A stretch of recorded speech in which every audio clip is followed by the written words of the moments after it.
I think that I like that we didn't have to mortgage the farm and we made a move. And I always say this, I like to negotiate. I will negotiate anything. Okay. Anytime of the negotiate. week. And everybody feels like they won and everybody feels like they lost. So to me it was perfect. It's exactly what you needed. Right. And it's like, no one's like, yes. And no one's like, oh man, everyone's like, yes, no, ooh, I don't know. I'm worried. I'm still concerned. And let's be honest, it's because our team has been elite average for so long. And we don't know. When you dropped that term, clearly my channel loved it. They were like, elite average. They've been running with it. When you said you saw my face lit up, I'm like, yo, it's the perfect way to describe what we are right now. We're spot on with it. But even with the move, we're all kind of feeling like, all right, did we get better? Yeah. Did we get worse? We don't know. We kind of the same. It's like, I don't know. What makes it great. I think that is it. Well, we are back. Another crossover Tuesday. Arthur Most, Tanisha with a really flawed football channel. And shout out to Elite Average. We still in the building. I love that. It's got the negotiation. We're still in negotiations. It's got the elite average. Like, we're exactly where we're supposed to be. Come on, man. Hey, look. Right at the beginning of this thing. All right. Right at the beginning of this thing. But here we are. Yeah. Another preseason game in the books. First home preseason opportunity. But obviously, we got to catch up. We got to talk about it. So 17-14 Pittsburgh Steelers take the L. What was your energy? How was your Saturday night? So I like when we come out and we get scored on and we have to figure it out. So I like that situational football, right? Because I feel like there's like flight or fight. And I like to know who I have. And I want to know, like, if we go down, what are you going to do? Are you going to like cower away? Are you going to say, hey, let's go? Who are the guys that are still firing us up? Like, so I liked that. So I didn't obviously love that we're down 14-0, but I kind of loved that we got to see who we were, because I think we don't get that, and it was nice. I love that. Now, do I think our starters should have played? I was on team starters playing when we recorded last week. Okay. Yep. So whatever, it's fine. But I liked that. I will say, watching the game, I caught myself. There's a couple of things I noticed this game that kind of started to worry me, because I remembered that the snapping of the football, the high, low on the ground. Like, I'm getting a little bit concerned about our snapping the football. Like, okay. I'm noticing a little bit of even I think on Mason Rudolph's turnover, I think it was a low snap. Okay, and he had to kind of so anyways, so I feel like this game I was really starting to notice a little bit. I'm like, okay, we did that game one. Oh crap, we did that game two. Okay. Do we have a problem? And our quarterback's not in there because he's, a dinosaur at this point. But anyways, I liked the game. I don't care about the wins and losses. Everybody wants to win, but I don't, whatever. But I need to see growth and development, and the snapping is worrying me. The snapping is something I've noticed. I'm also kind of getting concerned about our return game. Ooh, both return coverage and who we have to return kickoffs and punts and things. You're not feeling the young guy. You don't like young Keyshawn. I don't like it. Our coverage also has been a little spotty. Yeah. So that's something else that I'm now I'm starting to notice, the little bitty things where I'm like, that could lose us a game like that. Cause margin of error with the Steelers is very low.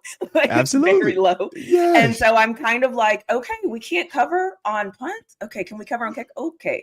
Why are we struggling? What's going on our special team? So those are some things that I was okay, we got challenged, all the things, whatever. Turnovers, don't love that.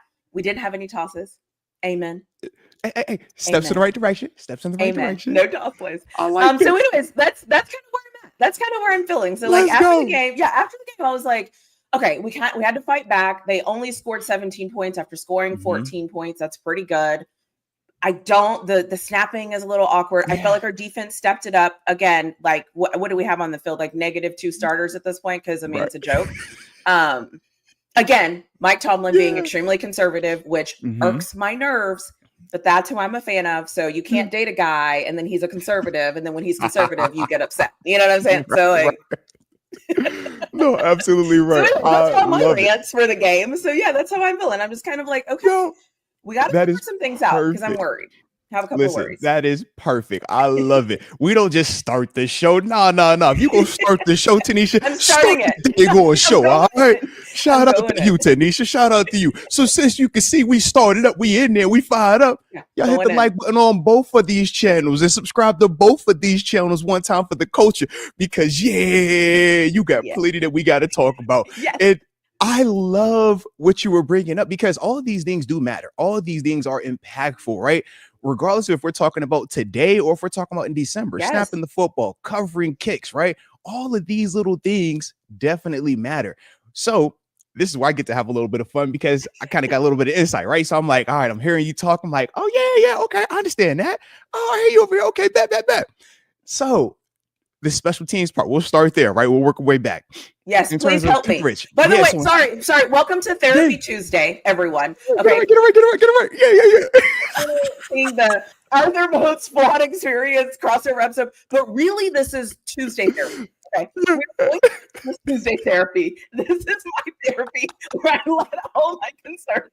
And then most is like, okay, hold on a second. Let's talk about to therapy on Tuesday. Okay. So anyway, absolutely. I love therapy on Tuesdays. Like I said, it's always refreshing because there are certain things that, like I said, for me, I just assume like, hey man, I know this, so everybody knows this. But hearing what you were frustrated about, that's legitimate. It's very valid. So like I said, man, to start it off, man, we'll start with the special teams part, right? So coverage units, blocking units, anything that you see special teams related. Danny Smith is not putting any starters that play on special team week 1 that he already knows are starters out there in the preseason. You will never see a person that is what we call varsity. So you will never see a Miles Killebrew out there in the preseason. We know Miles Killebrew is a all-pro special teams player. If Miles Killebrew played in special teams in the preseason, he would block 2-3 punts per game. He would have 2 or 3 tackles. It would be just, pointless, right? Yes, absolutely. Because in the regular season, he doesn't play defense. So for Danny Smith, he says, man, if you're a varsity special teamer, he won't play you. In fact, even in practice, you'll take the first couple of reps, but it's really designed for the younger, inexperienced guys who coming from college who have never had to play special teams, right? You think Shador, or not Shador, you think Shiloh, right? Shiloh. Just because the name, right? Name recognition. Shiloh Sanders, right, has been all world at Colorado as a safety, right? And even before that at Jackson State, and then before that where he was at South Carolina, right? Yeah. But how many times he actually had to go cover a kick, cover a punt? How many times he actually had to be in the punt protection and do the kick slide back? What? Valid. Right. Okay. Super. Okay. It's not natural. Right? It's not natural, right? Okay. So in order to get those guys ready for the regular season, where you're going to have the Myles Garrett, or not the Myles Garrett, the Miles Killebrews of the world, the Terrence Garvers of the world. Heck, even me at one point was a special teamer, right? You can't just show up and have never played this before and think you're going to get up here and block me or going to make me, not be able to block you. Nah, because there is technique. There is a lot of rep and film study and detail that goes into that. And when I tell you, it is the most unnatural thing for us because ever since we were little people, we've always been the best players, right? So when you're talking about having to play kickoff, when would I've ever played special teams in high school? Man, you're the star player. You're the star offense and defensive player. When would you ever had to do it in college? When you're starting and you're playing as a true freshman, you're playing as a true sophomore. It's like, man, you're not taking those special teams reps. No, you're in here learning this defense. You're in here ready for this matchup. So when you get to the league, now you go to the bottom of the totem pole because what? Man, that's TJ Watt. That's Patrick Queen. That's Deshaun Elliott. Those are our starters. They play defense. So the rest of you guys got to learn how to play special teams. And this is why we say this is how you kind of buy yourself time to get to that starting role on defense. Unless you're coming out as a first round or a second round draft pick, the odds of you starting week 1 are slim to none.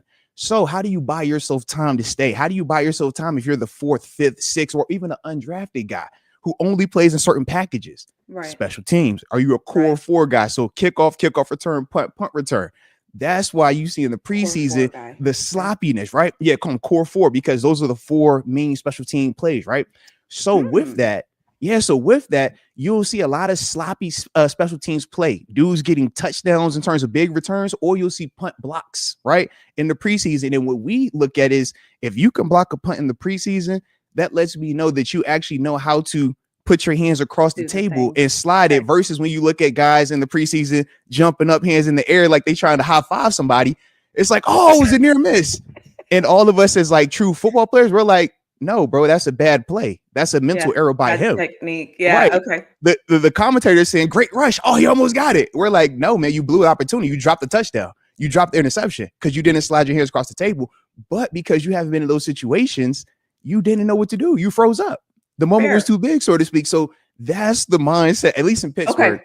That's the mindset. So that'll give you a little bit. All those guys are getting cut. Okay, got it. Okay, all those guys are getting cut. Okay, got it. So look, and I don't even. The reason I personally don't do the joke, the cut thing, is because it's like this, right? For all those dudes that are out there, remember at one point Robert Spillane used to be one of those guys. Yeah, Robert Spillane is a $10 billion starting linebacker right now in the NFL. But at one point he was that question. Yeah. Okay, so then as a fan, when I'm watching, I think this is interesting because, like we've always talked about, I think the way that you watch preseason games, and even the way that just like as a fan, I watch preseason games, it's like I don't know what's going on, like behind the curtain, behind the room, behind the whatever. And so for me, I'm just like, I want to see tackles. I want to see, like catch the football. Like I want to see like play calls that make sense. Like I want to see the basic things. I want to see the finished product now. Absolutely. Exactly. And what you're saying is that what is happening is not only is this a process, right? But somebody still has to be out there, and people have to be given the opportunity to make plays. Because if you give somebody the opportunity to make plays and they start making plays, then you say, okay, let's see them. Maybe can they make a play on defense? Like, let's just kind of test that. Okay. Hey, look, I brought up Robert Spillane, right? But I'll take you one better than that. Before Robert Spillane, you remember Vince Williams? Yeah. Vince Williams was a special team core 4 guy. One of his moments where we finally said, man, he's about to take off. We all said this internally. 2015, this would have been 2016 season playoffs, Kansas City Chiefs, right? AFC, not AFC, the divisional round. The year we ended up losing to the Patriots in the AFC Championship. But I'm gonna say it's the opening kickoff. Is that the Martavis Bryant year? No. It might have been. I don't even remember specifically, but it could. Yes, because he didn't play in the AFC Championship. But in the division game, right? The game we won all field goals, right? No touchdowns, all defense. Opening kickoff, I want to say we kick it to Tyreek Hill. Vince Williams is the guy who runs down the field, blows him up within like the 20-yard line, drops like something crazy out there, right? It sets the tone for the whole game. But internally, defensively, even coaching staff wise, we all were like, yo, that dude making those type of plays, that's letting you know he's ready to take that next step to get on his defense. And if you think about it, what happened after that? That's when we moved on from Lawrence Timmons and it became shake and bake. Vince Williams and Ryan Shazier together. But it was because he was making so many plays on special teams that now we knew he was actually ready. He was graduating. And that's the part when we talk about like how all of these things work out. And that's why I don't even like do the whole, man, they out here right now. They suck, they trash. No, they're just babies. They're earning their stripes. They're earning their stripes. I'm like the amount of dudes that have like went on to have like crazy careers that have started on special teams in the bummy part of the preseason where nobody even cares about the game. It's a lot more of those guys out there than not. Okay. And you know what's funny is you saying that is why I'm actually excited for the third game. Absolutely. Because it's kind of like, I feel like this is the cleanup crew in the best way possible. Right. Like these are the guys where you're like, okay, we got 9 spots. 90 dudes, right? Number. Okay. Right. And so who are the 9, right? Like you'll be out there Thursday. Let me see the 9. Like I need to see the 9 that will pop because we do have a couple of spots. We have a couple of whatevers. And now I want to see you. Okay. That makes sense on that side. Now what happens on the flip side? Because why do we have all the slow guys back there returning? Yeah. So once again, same thing. Do I want to have, if I feel like Roman Wilson, right? I'm throwing his name out there. Okay. But if we feel like Roman Wilson is going to be our main return guy going into the season, do you want Roman Wilson to be out there running punts back with the third team guys trying to block for him? No. With the third team guys that are trying to tackle him, they really don't athletically possess it all the way at this level. They were really good collegiately, but at this level it's just a little bit too much. So now you got the leg whips, you got the guys falling all over each other because they're just athletically not good enough for this level. That's what you also don't want to expose those guys to. And we always say, it's like, man, let the athletes play with the athletes, let the others play with others. Yeah. You don't put the TJ Watts. You don't put the proven guys. You don't even put the guys that you really feel like, man, I think he's going to be my main. You don't put them out there with those guys because they're going to trip the athletes. Okay. And even in practice, like even if we go to like an NFL practice, the beautiful part is this, right? Collegiately and even high school, you see bodies on the ground all the time.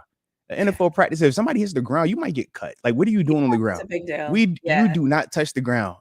Athletically, you should be that gifted, whether you're going front, backwards, side to side. It doesn't matter. You don't hit that ground.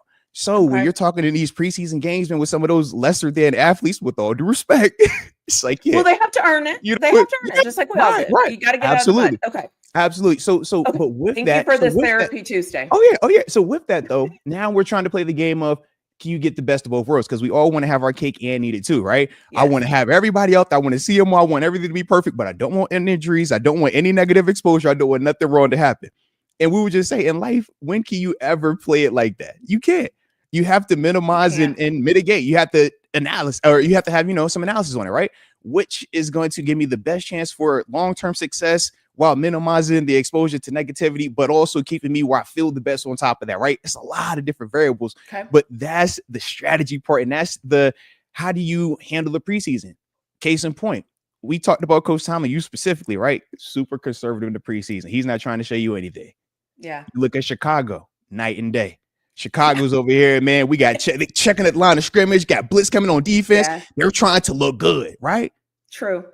But does any of it matter right now? You could be undefeated in the preseason, drop 40 each week, and we saw the Detroit Lions go 0 for a whole season. We saw the Cleveland Browns go 0 for a whole season. Yeah, you're not wrong. Yeah, I think the problem is there's a balance, and what I think is whenever there's time for us to balance, it's almost like we always go to the balance of like the super safe, and like I don't know. I was even watching like last night. I was watching Joe Burrow when I was watching. Yeah.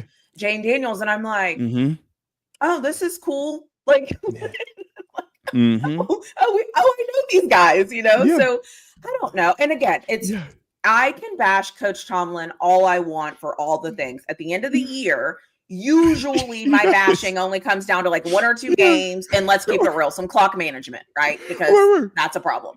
But everything else, so that's why it's hard for me to go against him. But it's also one of those things where I'm thinking, if you keep doing the same things you've always done, you're always going to get the exact same results. Yeah. And so at what point do we kind of like do we kind of just like maybe a little? I was going to ask you this. I wanted to ask you this. So what you brought up, right? At what point do you try something different? Just follow me here. We talked about Cincinnati Bengals, right? Joe Burrow.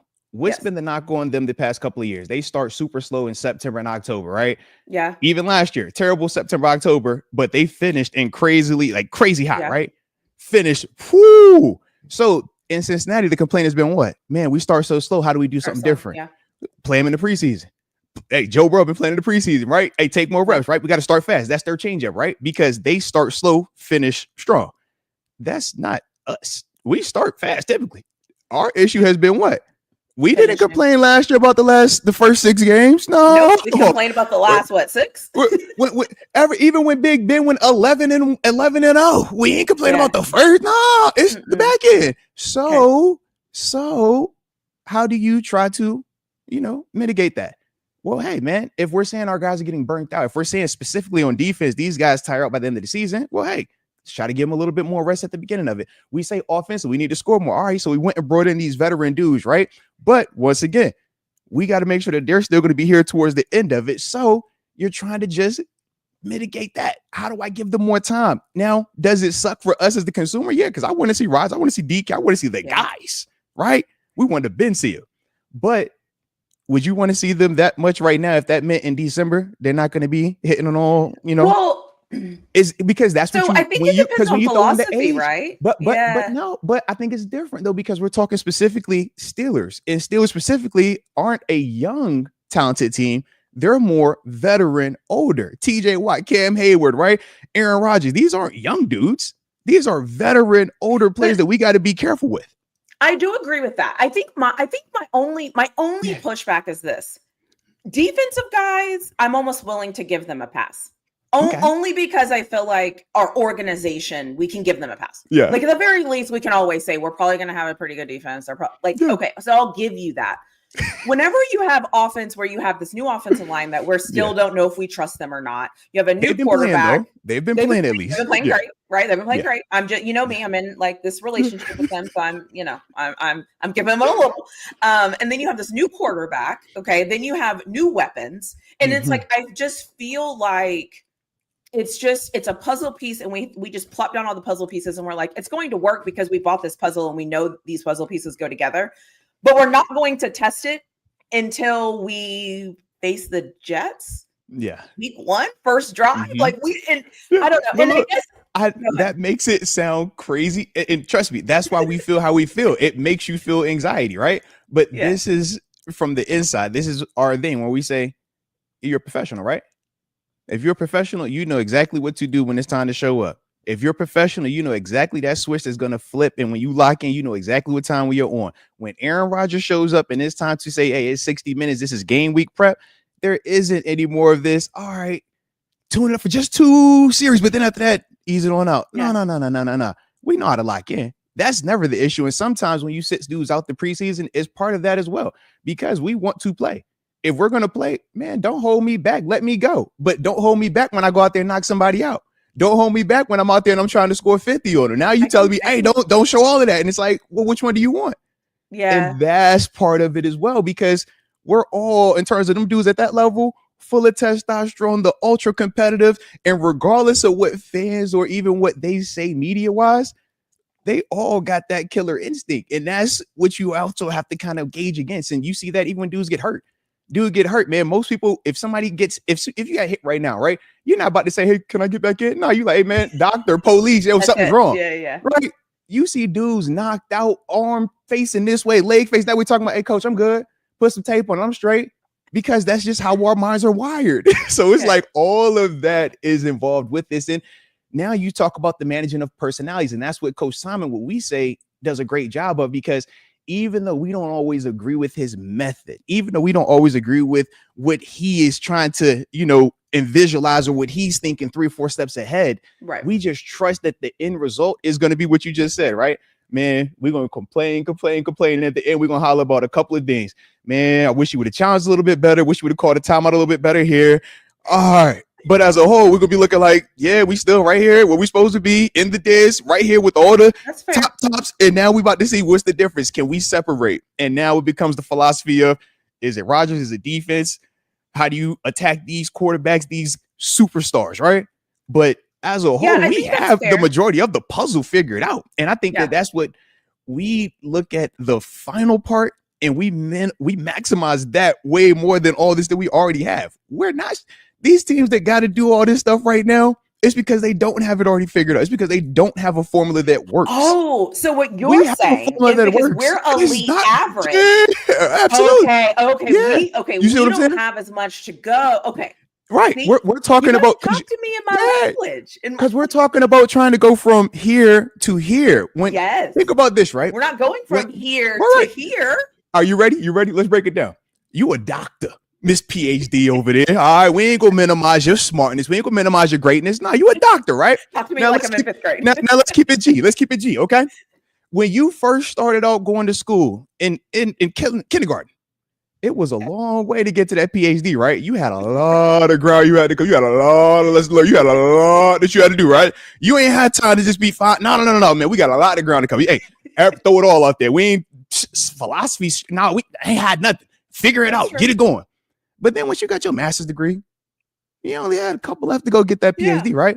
So you ain't have more years. So, but you ain't have to go back and redo, middle school stuff. You ain't have to go back and redo high school, because you already knew it. Therapy. You already knew it. Therapy Tuesday. You know what? Okay, Therapy Tuesday. Okay, since you want to use my own stuff on me and my own therapy. I'm PhD over here. Come on, man. No, I think you have a valid point. I also think too, because I thought this week, so as soon as the game was over, I asked myself, I was like, I feel like I just have this, I want them to win so bad. Like, obviously this is the preseason, like it is what it is.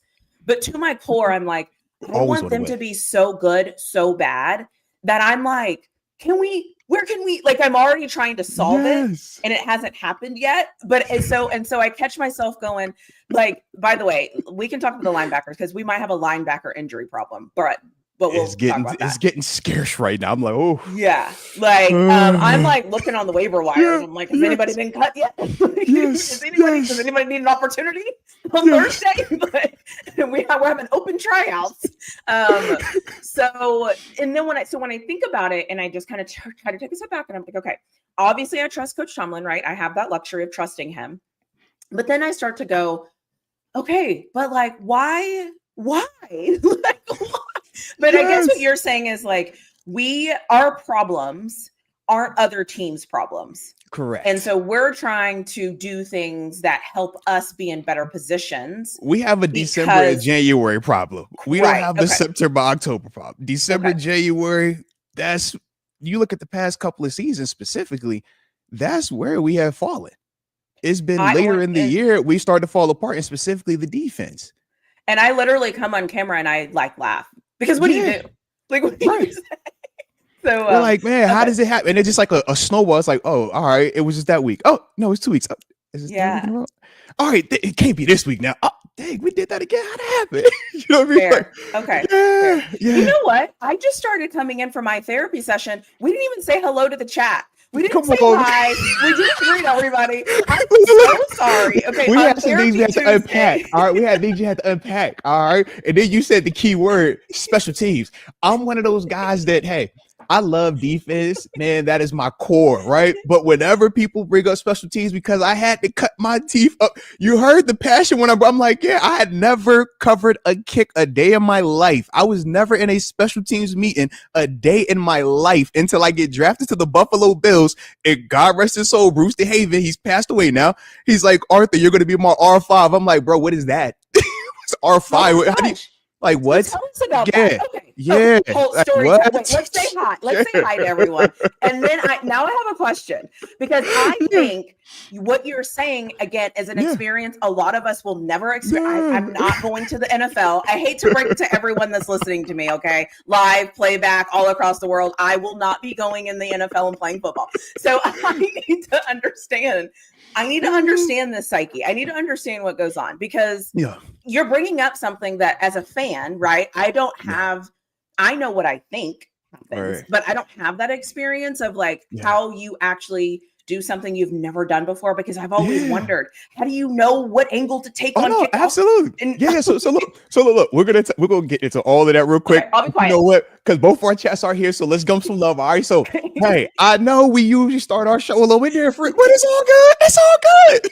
We here now. Blame me. Sorry. Drop it in the comment section for any channel. All right. If you're on channel, my channel, her channel, drop it in the comment section where you're tuning in from. So that way we can give you that big boy shout out to start the day's show. And of course, hit them like buttons on both channels and subscribe to both channels either, or also if you haven't done so just yet.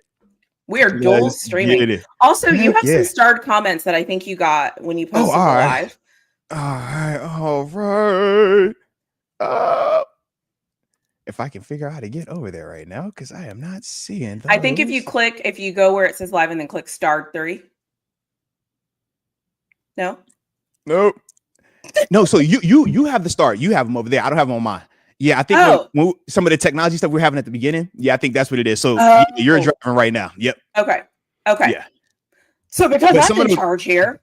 Yeah, I'm about to say, unless those are new, those could be new, those could be, I don't know, but save a chance. So we're going to give them a shout out. So Tito1911 gifted a membership to somebody on your channel. So congrats on that. Tito, man. By the way, I am going to take a minute here to do something Moat doesn't know I'm going to do. Okay, I'm going to shout him out for his membership game. Okay.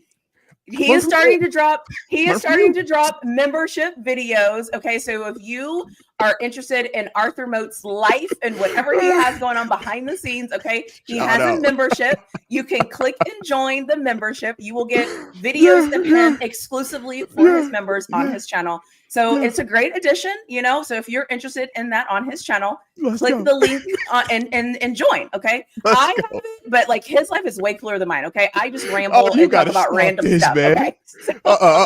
Listen, I'm learning from Tanisha. All right. Tanisha got the live game pop. She got the membership. membership game popping. All right, I'm over here like, yo, your channel's fire. All right, I'm learning. I don't care where a good idea comes from. That's what Coach Tom would say, man. Leave your ego and pride at the door. All right, we trying to build a championship unit over here. Be loud on your feet. All right, I'm over here like, oh, I like this. This is great. All right, hey, appreciate you teaching me. All right, put me on whatever it takes. Whatever it takes. So he has those membership videos popping. Okay, if you're interested, make sure you click that link. Here's a $4.99 super chat from, I can't see who it's from. Is that Shazy84? Yes. Shazy? Yeah. Shazy. Yeah, I think Shazy. Yeah. And they personally, they like that we aren't playing our starters in the preseason. Hungry dogs hunting for a roster spot will get someone hurt to make a play.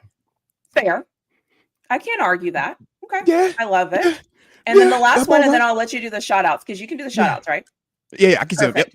Perfect. This is Sequario I. Harris. Oh, Sequoia Harris. Yeah. Shout out to Sequoia. Awesome. Yeah. Awesome. OG, that is to you. I am in the Berg right now, currently on North Shore, having a blast on a work trip. Just showering love to my OG. Time to take them to church. Victory is mine. Victory today is mine. Peace to all. Mama Moats is proud of you. There you go. Oh, okay. Man, shout out to y'all, man. Hey, shout out to Sequoia over there, man. Let's go, man. Take me to church one time, man. You got it. We got the star. You got it.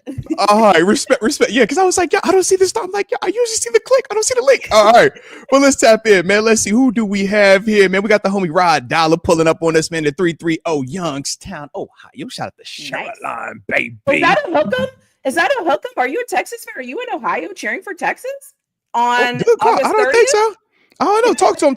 I don't know. I'm about to say it. I do see the vibe though over here. The Don Hefe Quan in the building. Shout out to California. And he's at school right now, getting an education while getting entertained. I like it on the crossover. Shout out.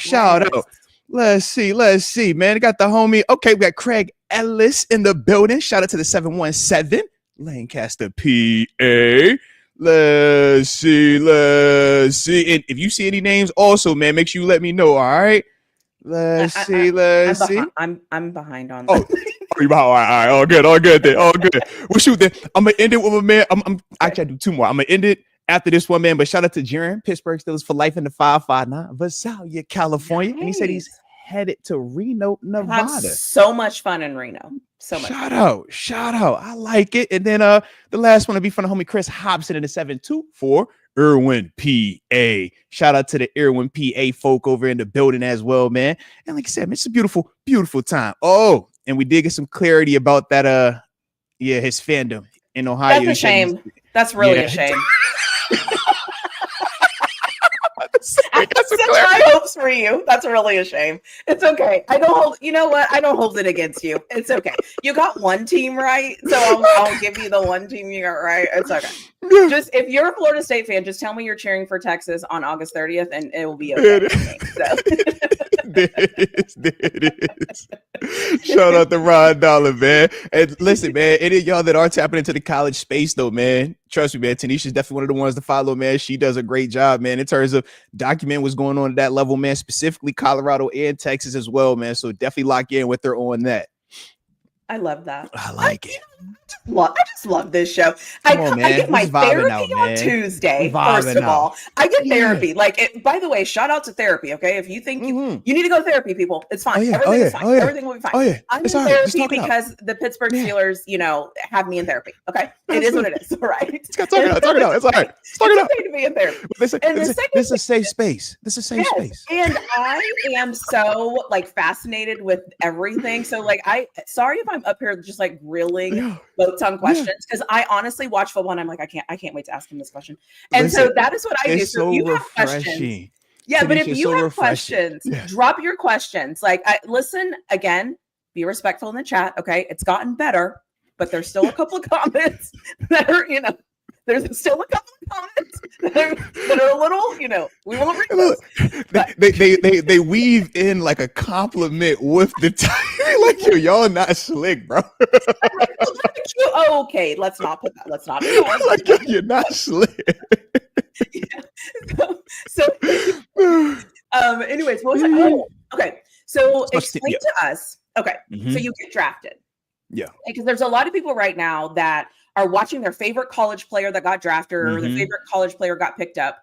and you go to the Buffalo Bills and they say to you, we drafted you for defense. Great, cool. Yeah. All of that's cute, but you're actually going to start on special teams. Yeah. So the way that convo happens is this: you show up, right? And as a draft pick, man, you get that phone call, you feel on top of the world, right? Because literally everybody is swearing by you because you're a draft pick. You know how draft night was, you know how the build up to draft is. So when you're one of the chosen few, you feel like, oh my God, like I hit the lottery, right? And then you get there and you're like, man, I'm about to go be the starting linebacker. We're about to go start this trend, man. I'm about to go break records and all this other stuff. And you walk into the room and they're like, that's Paul Postlesny. He was the first rounder. He's also a new contract. That's Andre Davis. He's a 10-year vet. That's Kavika Mitchell, Reggie Torber. They just came up from the New York Giants when they beat Tom Brady and the undefeated Patriots. Yeah. They're the starters. They're actually going to play defense. You're the special team guy. You're the practice guy. You're going to take all the training camp reps to keep those guys fresh. You're going to play in all the preseason games to keep those guys fresh. But your main job is to learn special teams. So I had my first meeting, right? I have never even been to a special teams meeting. I never even knew that they meet before all the other meetings happen. So that's the super early I never even knew. Because once again, why would I, right? When I go to JMU as a true freshman, it's like, man, you're the second best edge rusher that we have right now outside of the 5th-year senior All-American. You're playing defense. We're not wasting time with you on special teams, right? So you never have to learn it. High school, man, nobody can block you out here. Man, I'm not worried about you. Score and stop them. All right, that's your job. So score and stop them. Like, that's what we cared about with you, right? So you get to the league, and now it's like, okay, I'm gonna teach you R5, and I'm like, bro, what is R5? Where do I even line up at? I've never heard of R5. I know what a 6 technique, a 7 technique, a 5 technique, but that's defense. That's alignments on the edge. So now we're talking about R5, and that's in the middle of the field, the hashes, right? You're on the hash. Now, when they say R4 is the space between the numbers and the hash. R3, numbers. R2, outside the numbers. R1 is your safety. So they're the last guys down the field if anything pops, they should be the fastest dudes to go chase it down. But learning that everybody has a rule. Everybody has hey, if you're on this side at the 3, your job is to do this. If you're at the 4, your job is to do this. 5 is this. And then when it was different rules, right? When I was first coming out, you could have what they call the 2-man wedge. That's when they would put them 300-pound offensive linemen back there and run and block for that guy running the kickoff back. And you see people go try to split it or people get knocked out. Yeah, I had to do that at one point in time. Absolutely. And they teach you how to attack it because in regular like defense situations, you play a double team very differently than when it's 40 yards open space and you're sprinting, but the ball carries directly behind that. So you have to literally learn all these different drills. So your whole first year, that spring training camp, OTAs, mini camp, yeah, you're doing defense, but it's a crash course on special teams. I remember I would get in trouble more for special teams than I was getting in trouble for defense my first year in Buffalo, and I was blowing all the calls on defense. But because I know how to get to the ball, I'm gonna make the play. So my alignment might be wrong, but I'm gonna make a tackle. When you talk special teams, if your alignment is wrong, if you don't know what you're doing, that's a touchdown. That's an explosive play, and it just matters too much in that space. So you have to figure out all of that. So literally, I could show you notebooks of just notes on special teams. But that's the difference, because if you don't treat it like that, if you don't treat it as, man, this is my job to be a full-time special teamer until I can get to defense, you will never get that opportunity. And a lot of guys struggle with that because you just never had to do it. So for 20 years, you've never done this. And now you go from being, when I left JMU, I was the Buck Buchanan Award winner, the National Defense Player of the Year, won it by the largest margin in the history of the award, right? And you go from that to, you're going to play R5. Special teams. hey, you're going to learn, you're going to kick slide. We're like, what's a kick slide, bro? Hey, line up as the guard on punt, and your job is to punch inside hand, vision out here, kick, all right? And then you got to learn how to count 1, 2, 3. But that can switch as these dudes are doing it, you know, when the play starts versus not starting. Kind of like when you watch watch Broderick Jones, right? Watch the offensive line, and the defense is blitzing or they're doing different line stunts and twists. And you see those guys talk about, you got to pass it off, right? Don't chase it. It's the exact same thing in punt protection. This is so interesting. But think about it. What linebacker, what former running back, what former safety has ever had to block pass stunts? These are TEs and like, what? I don't know what this. What is that? So you have to learn all of that. And you got what? When training camp starts? You got 3 weeks, 2 weeks before your first preseason game. And if you give up a block in a preseason game, you're getting fired, guaranteed. That's simple. Hey, you missed your block on kickoff and that return man got blew up, you're getting fired, guaranteed. Every time we talk about, man, why aren't we getting explosive returns in the preseason? And we go back and we go look at, we watch the play 11 times because it's like, hey, did you make your block? Yes or no. Did your guy make the tackle? Yes or no. Did you make your block? Yes or no. Did your guy make the tackle? Yes or no. And we go through and we look and we find out, oh, it was you that keeps missing your block? And you the guy who keep getting that return to kill, or you got the return to blast it? Nah, we ain't got time for that, man. So that's like why it feels like how it feels in the preseason at time and how it's so up and down with certain teams. But for the younger guys, man, I always tell them, man, you have to take special teams the same way you take playing your respective position. If you're a wide receiver, I don't care if Brandon Johnson makes 1,000 catches in the preseason. Boy, you better go make you a tackle on special teams. Miles Boykin. Miles Boykin is the same type of body type as Brandon Johnson. The difference is Miles Boykin go tackle. It buys you time until you're the guy on offense, until you're getting those reps. Because right now, that's what separates it. And you think about it, man, what was it? Tyler Vaughn's a year ago, right? Tyler Vaughn, crazy preseason. It didn't matter because you're not going to play wide receiver come week 1. You're not going to play wide receiver unless injuries happen, unless something bad happens. So until you get that opportunity, man, you better be out here figuring out how to justify your existence, because I'm not paying you to just be here. I don't need a 6 wide receiver that runs great routes but doesn't do anything else. My 6th, my 5th, my 4th wide receiver, man, you better be able to give me some special teams. Are you a returner? Can you cover? Are you a gunner? Miles Killebrew. Hey, I don't keep 4th safeties around just to keep them around. You better be a dog out there. And you getting paid more? So now it costs more than to keep a cheaper rookie? Oh, you really better justify your existence. And that's how it goes. So interesting. Yeah. Well, I feel like, as you're talking, I'm just thinking as an educator, I'm just thinking like nobody teaches you these things, right? Like we only see the game, the practice clips. Product. Right. We'll see a little bit behind the scenes, but nobody ever tells us the why. Nobody ever tells us the hey, let's be honest here. If you're a first round, maybe second round draft pick, this is probably what you're going to do. However, majority of people aren't there. What is that? 64 people every year? Majority of people have to come in. And yes, you were the star, the stud. You were all world. You were all everything. You won a national championship, whatever it is. Cool. That was cute. Thank you for that experience, because we do want that. But when you come here, you're going to be on second team, maybe third team, maybe special teams. You have to learn things you've never learned before. And by the way, you're not that guy. Hey, Tanisha, are you ready for this? If everybody is healthy at outside linebacker, when is Jack Sawyer playing? Right. He's got to go in there. And national champ. Think about it. National champ, right? Why are you draft pick? Why are you triggering me? National championship. You know what he did to Quinn Ewers. You know what he did to Quinn Ewers. Stop triggering me. You know better. You know better. You stop triggering me on this show right now. You stop triggering me. For all my Texas fans out there, I apologize. I forgot. I am on the phone. I'm talking with a person that they got that Texas love. I'll apologize. Okay. So yes, he is a very productive player throughout his whole collegiate time, not just. Jack Sawyer, all I saw was his hand, so I think Mueller's arm. As a pass rusher, we call that's the pass rusher's perfect play right there, man. You get the strip, the recovery, and the touchdown. Oh man, you dream for that one. You know what? We were fine. Everything was going fine. It's like a Hail Mary. It's like a Hail Mary. How often do you see this? This is rare. When he got we still talk about Aaron Rodgers Hail Mary. Why? Because it's rare. It's like, bro, that doesn't happen a lot, bro. That's like, wow, bro.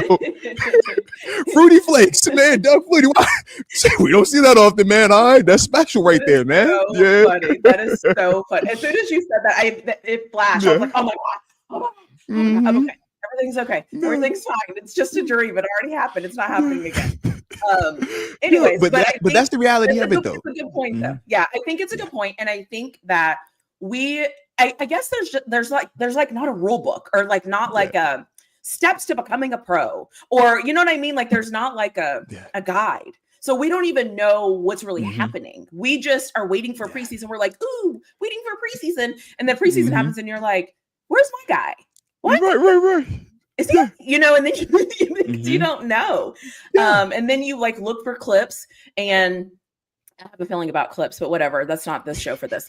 But then you look at clips, and like every clip you're hanging on every little clip. And it's like, yeah, but did you see who else was in that clip? We always look at the clip to see the guy we want to see. But then when you look at the other side, you're like, is that the third string? Like, wait, who's that guy? And so it's like, anyways, I think that's a good context because I would have never thought of that. So makes sense. That makes sense. And see, I think, and that's what's beautiful about what we're doing with this show now. It gives us a chance to, number one, you ask a lot of those questions that a lot of people have, but they just don't say it because number one, they don't have the opportunity or they trying to hide, right? Hey man, if I don't say it, they won't know. And it's like, well, yeah, if nobody ever says, then y'all are just never going to know. It's like, I know this because I did it, but it's like, everybody's just done it before, you know what I mean? Yeah. So that's the part that I think is cool. Okay. Yeah. And I'm sure the viewers, they appreciate that as well. And we even see that with the likes. So shout out to y'all hitting them likes and subscribing to both of the channels as well. But that's definitely, you know, some of that nuance. Is a lot of that with this game, man. So much of that. I love that. Okay. And then the last show, somebody wanted to know your pregame rituals. Yeah. And my question is, do you have the same ritual for home and away? And how soon did they start? Like, how soon were you like, all right, games on Sunday at 3? Like, did the Sunday game at 3 impact a ritual for the Sunday game at 11 or whatever? Like, what was your, you know, your standard? We need to have like hashtag ask modes or something so that like people can feel like they can ask. Because I'm going to ask. Okay, I have questions. But somebody might have a really good question that I'm like, yeah, I never thought about that. That's a really good question. But what did you do? Like, did you have certain things that you did, or how did that work for you? Yeah, so for me, I had routines. I would always say, man, I'm not superstitious, but I like to be, you know, super order of operations, keep it exactly how it needs to be. So for me, realistically, it always starts the night before. Regardless of what time the game was going to be, night before the game, I got to keep it consistent. All right.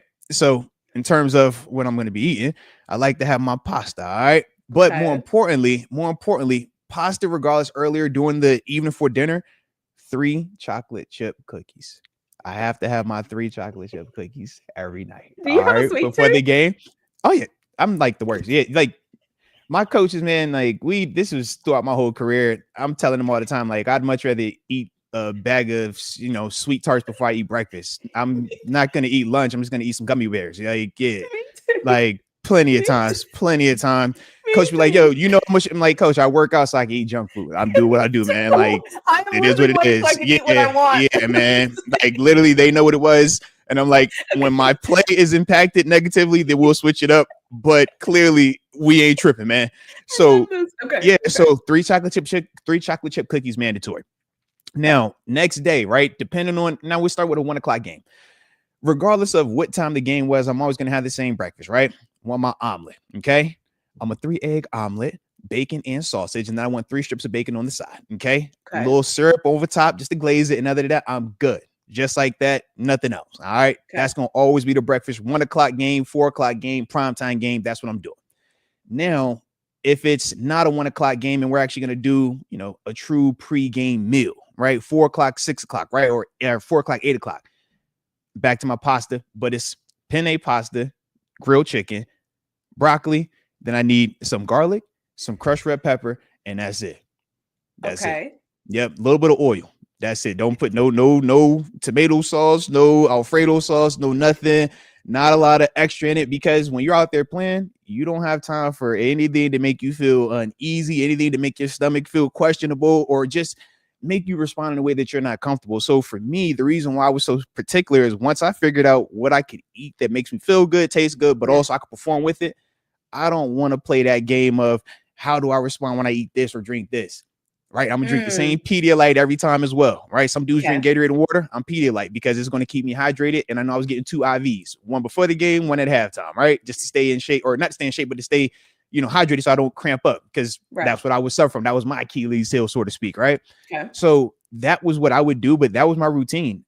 I've looked at some other teammates and I always laugh because guys trying new things. I always go back to, this was 2015 Miami Dolphins, us on the road. And if you look in the game, in the middle of the game, it's hot, but we in the end zone, they about to score on us. And if you look, we all looking back because my teammate Lawrence Timmons is yakking in the middle of the game, right? And it's coming out. And we like, bro, what's wrong, man? He's like, yo, man, I tried this new shake before the game, man. That drink got me tripping out right now. We like, hey, bro, we in the middle of this game right now, man. What you doing? Yeah. And we had to be scored on. But it was like, I'm sure some of y'all remember. There's clips out there. I'm not about to go pull it back up, but y'all can find it. I was right there next to him. It was like, yo, it's splashing. Yeah. But that's one of the things where he's like, yeah, this is why you don't try new things, man. Okay. And 2 weeks before that, he was yakking because we tried something else. It was like, bro, we don't try new things, man. Yeah. So for me, that was my thing. It's like, because the game is too much at stake. And my experiences, I wasn't the guy early on that ever felt like I had room for error. We talk about small margin for error for the Steelers as a whole, right? You look at the end, it's like, yo, they're winning, right? 10, 11 games, but it's like, it's 3-point victory, 2-point victory, 1-point victory. That's how I view my career. So it was always like, I don't have a luxury of showing up late to meetings. I don't have the luxury of making bad plays, putting a lot of bad stuff on tape. I have to be exact. I can't tell the coach, hey, man, my tummy hurt on this play. I'm going to go to the bathroom real quick. Yeah. That could be different with my job. The guy behind you. Yeah. The guy behind you is waiting for you to go to the bathroom. You know why? Because I was that guy before. Hey, you got to go. Hey, go to the bathroom. Take him to the locker room. Go to the locker room. Yeah, the long walk. Okay. Oh, I got him now. Yeah, absolutely. Okay.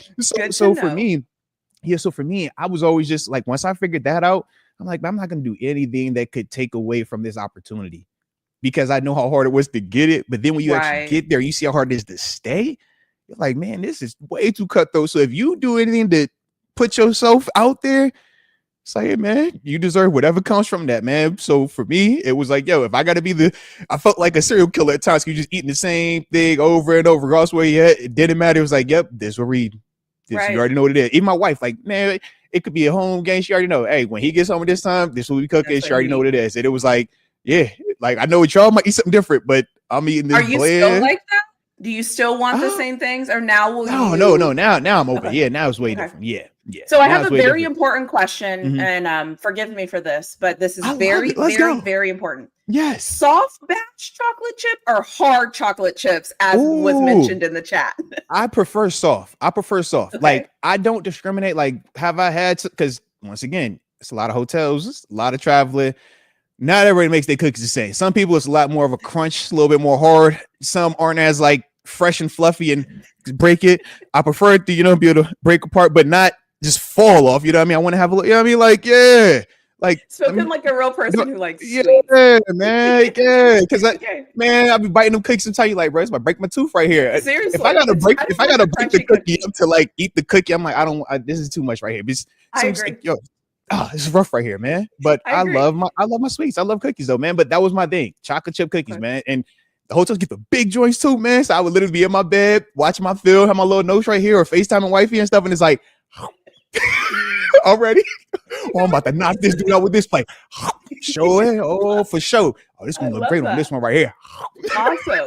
Well, welcome everyone. You are tuning in to our crossover episodes where we do therapy on Tuesday, Ask Moats Anything Tuesday, and we also talk about food, okay? Because nobody is ever upset about talking about food in any way, shape, or form. Like, I've never seen anyone say, can we stop talking about food? So this is very important, okay? We have learned today that Arthur Moats loves sweets. Okay, so for those of you that didn't know that, now you massive know. Sweethead. Mass. Oh my gosh. So we got that ritual in. So if you like this content, make sure you like the video on my channel, Really Flawed Football, on Arthur Moats' channel. Okay, make sure you like the videos. You're subscribed to both channels. Okay, if you like this sort of thing where we talk about all things, we are here for you. But no, seriously, if you like what you're seeing, hit the like button, subscribe, all of those things. And I think it's interesting that we I guess we always see football players, and I think it's because you guys wear helmets. And so it takes away almost your identity a little bit with absolutely. We can even, it's even hard to understand body language the same when you can't see somebody's face. And so all we know is there's 11 of you out there. And if you watch a team long enough, you can start to notice certain tendencies of who a guy is. You can kind of guess. You can kind of be like, that had to be so-and-so because he always tackles like that or whatever. Right. But I think the interesting thing is I've never realized how much it's like a concerted effort outside of the game. And the difference in the game could be the effort that you're making outside of the game. Because absolutely. And I think that, and it's everything. It's not just like, did you study the play? That's easy, right? That's obvious. But it's like, are you sleeping? Are you having good relationships with the people who love you? Are you like all of these like factors where, like you said, like your wife has the food ready and she knows what you need? That's fantastic. The flip side of that is like, what if somebody doesn't even know what they need, or what if they don't have that? And so I think that like there's this nurturing of everything in life that we I don't know how much people really prepare for that part, because it's the pinnacle, right? Like it's the end all be all. There's 32 teams. There's only 32 teams. There's only 53 spots and 48 active on game day. That's it. Like, yes, you have the practice squad, but like they don't play in the game. And so it's like, and so there's so many things that have to go right. And as a fan, I sometimes have to remind myself of that, because I forget that little nuance where it's like, what if he's been sick all morning? Listen, Tanisha, what you are doing, this is called compassion. This is called empathy. These are feelings that what you're articulating, I am super grateful for. I'm just not really accustomed to that in this space, because typically nobody care about that. I don't care about you. Your tummy hurt. Oh, your kid was crying all night. Oh, you had to go to the hospital because your baby was born on Tuesday, but you was playing in Houston on Sunday. Hey, but you got another game on Thursday. Hey, we won't talk about that. No. But that's side. Absolutely, yeah. Well, and a lot of dudes do struggle with that too, though. Yeah. And listen. Listen, I want you to make a tackle. Yes, okay? Let's go. Make a tackle. Yes. Make the freaking tackle. Yes. Okay, win the game. Yes. But then there's the other side of this where it's like, what if? And this doesn't have anything to do with coaching. This has absolutely nothing to do with coaching. This has everything to do with you, the athlete, putting yourself in the situations to be successful, and you knowing what's best for you so that you can perform. And I just don't know if we talk about that enough. I don't know if we engage with that enough. We just assume TJ Watt's taking care of everything. We just assume everything's perfect. We just assume he's not sick. We just assume, you know what I mean? Like, we just assume when he's rolling around with his newborn baby, he didn't like accidentally strain his back. Like, we don't know. But that's the part as professionals. So that's what we say as professionals. We're like, hey, it's our job to entertain. It's our job to show up. It's our job to make sure we're ready to go regardless of the circumstances. Yeah. And that's one of the things that, what I was really fond of with Coach Tomlin, because he kind of put a name on it for me, because I was always just like, I'm just consistent, man. I just do what I do. But he was like, nah, man, you're the McDonald's number one. It's the McDonald's number one. It's the Big Mac. Yeah. It doesn't matter where you are in the world. It's the Big Mac. It's super consistent. It's not a 5-star. It's not, cheap in either, but it's consistent. You know exactly what it is. And it's always there. It's always available to you. He's like, man, be the Big Mac. Just be consistent every single time, because what that is it right. And you think about it, it's like, yo, man, you think about deaths that you have, right? Close friends, man. You talk about relationship issues, right? You talk about family issues. You talk about birth of children, losing children, etc. It's like, man, when you voice that publicly, you know what they say? Man, you get paid millions of dollars. We do not care. Right. But then you look at, how many people, not even football players, but just wealthy people that struggle with mental health, that pass away through suicide, because it's a lot of that. But we ain't here for sympathy. It is what it is. But that's the part that it's like, yeah, man, these dudes do go through a lot. I'm privy to kind of know it. And that's why I'm a little bit more like intentional about how I talk about them and stuff like that. But it's like, man, understanding that side of it and seeing it, even personally knowing how the dudes struggle while they're doing it. And then when it's over, because not everybody gets to have the ending that I even had, right? Where it's like, you played 9 years, you had the contracts, you had a lot of success, and you get to walk away, so to speak. Man, I know dudes got rolled up out of here, literally, right? It's like, dudes that get cut, and it's like, yo, put your family picture in the trash bag with a name tag on it that says, yo, such and such out the door. And it's like, man, that's what you get accustomed to seeing. So we always just say, man, we try to be a little bit more just, sensitive about that part, but it's hard for a lot of people to relate to that because of how much money the dudes get paid, man.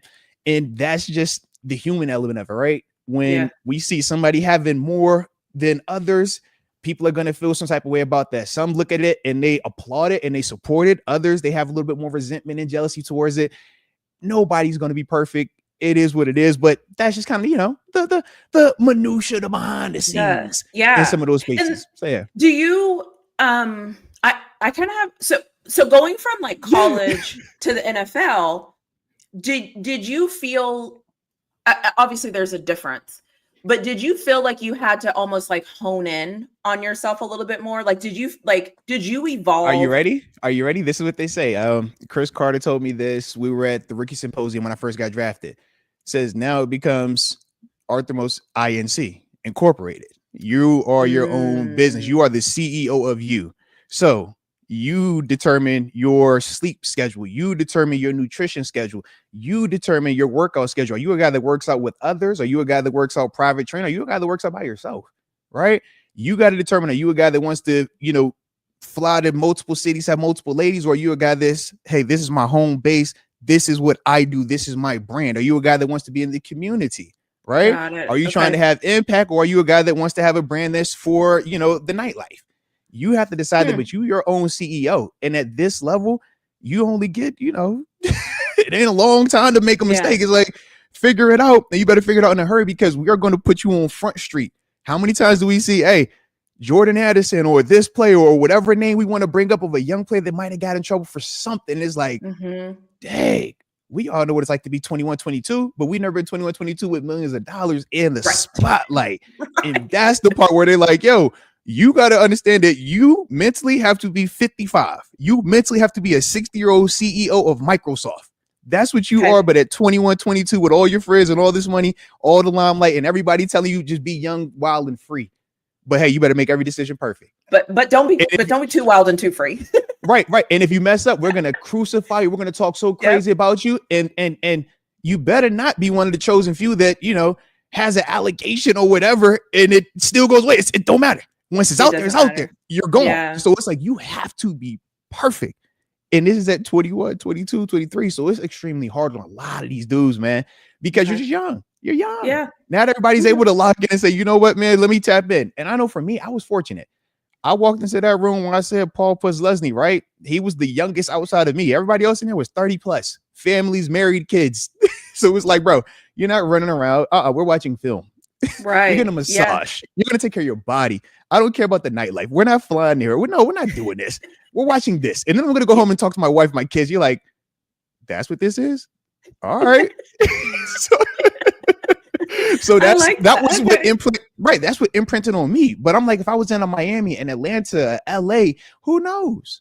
But that was my fortunate part of being drafted to Buffalo. I say it all the time. I'm like, man, as much as I wish I was going to the Jets, the Giants, to the Dolphins, to Atlanta, to, you know, the Raiders, the Niners, I'm like, man, am I sitting here today if I'm there? Absolutely. That's why I needed to be where I was at, man, because it's just too much when you're that young at times to, you know, constantly maneuver through it and be perfect every time. And that's why dudes at this level struggle a lot, man. Yeah. And this is not even talking about on the field. This is all just off the field stuff. It's off the field, right? And we spend more time off the field. You spend more time off the field than you do on the field. And you know, what is that saying? Like what you do outside of whatever, what you do on the outside shows whatever that fancy term is. What you do outside of it shows more inside, right? Yeah, some smart person. One of them PhD people, man. I ain't never had one of them before. I ain't got one of them. I don't know anything about that. You smart people. We're talking about you people over there. All right. Things. I don't know. I think it's interesting too. And listen, I like this is therapy. I'll keep saying this is therapy Tuesday. We're here to talk about football. At this point, we're here to just talk about it. Okay. So because I think the context is important. Now, do I want the Steelers to go out and win every single football game? Absolutely. Mm-hmm. I also am a why person. Why did this happen? Yeah. Where did this go off the rails? Like, are we just not very good at making tackles, or are our linebackers like just can't stay healthy? And that's a whole different issue because, you know, anyways. But I think it's interesting to look at it from all the different angles and not just look at it once they get on the field, Because I think if you see it that way, it's a little bit easier for you to see other things as well. Yeah. Because then you're looking at other things. Like maybe Patrick Queen is absolutely amazing, but he plays really well next to Highsmith, and Highsmith can't stay healthy. So that's going to impact Queen, because what Highsmith does really well, Queen doesn't, vice versa. But then you put a guy out there that they all do the same things well. We've messed up everything, because now we needed the dynamic that we're not going to get because a guy is hurt. But my point is like, I don't think we think about it like that. We only think about it like, no matter who's out there, everybody should do the thing. And it's like, but well, and look, the same way at our respective jobs, right? Not everybody is showing up to work to be the best. Not everybody shows up to work and actually did what they were supposed to do before they came into work. No, that's true. Not everybody stays focused the whole time they at work. Some people, at the beginning of the shift, they're great. At the end of the shift, oh my God. Some people at the beginning of the shift, they're absolutely terrible. And at the end of it, oh my God, they are perfect, right? Listen, I get better with time. I get better with time. Look, it's the same thing. But that's why we say the guys that show that they're more consistent, they get paid the millions. If everybody was TJ Watt, we wouldn't have to pay TJ Watt $42 million. Right. TJ Watt is an outlier. Right. Yeah. Cam Hayward, outlier. Aaron Rodgers, outlier. There's a reason why there aren't a lot of Aaron Rodgers walking this earth. And there's a reason why we handled the waiting on Aaron Rodgers the way that we did this offseason, the way that we did, for a reason. Because there aren't people even at this stage of his career that can do what he's capable of. So that's why when you find some of these younger players that can, you try to pour into them. But it's that fine balance of, we do want to win every time we're out there. If they're keeping score, we want to win. Right? So preseason, they're still trying to win, but we're not trying to win at all costs. At the expense of, Right. Whereas in the regular season or in the playoffs, man, I've talked to dudes. I've been one of the dudes myself that have said, man, I will die for this victory. Literally, I've put my head out there, and coach look at me like, bro, you will break your neck. Are you stupid? I'm like, coach, for this dub, I don't care, because that's the mindset. Right. Like, even when my man Shazier, when he went down, we obviously know how that ended. It's like, it sucks, but it's no regret when we was out there. It's like, yo, you're playing because when you are trying to win, you will do whatever it takes. So trust me, preseason, we still want to do that, but we're not willing to risk our high-end assets for these games that don't have the same type of, when you do it out here, you die in glory. You die in the preseason, man, no one remembers it.